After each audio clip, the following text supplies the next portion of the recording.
एक लड़के और लड़की का चक्कर चल रहा था, जिसका उस लड़के के घर वालों को भी पता चल गया। घर वालों ने उसे समझाया कि इस काम से बाज आ जाओ। कल कलां अगर लड़की के घर वालों को पता चल गया तो तुम्हारे साथ साथ हमारे लिए भी मुश्किलात पैदा होंगी।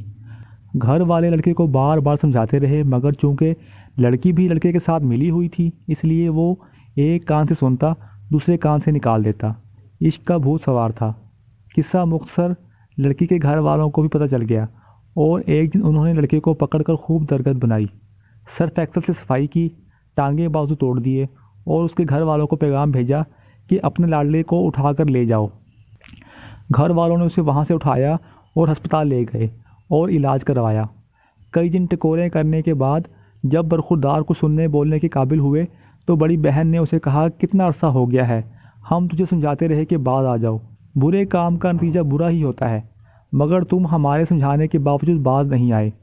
बहन की और सब घर वालों की सारी बातें सुनकर लड़के ने एक तारीखी जवाब दिया, तुसा आज तक मैनू उन समझाया ही नहीं जिवें मैनू उन्होंने समझाया।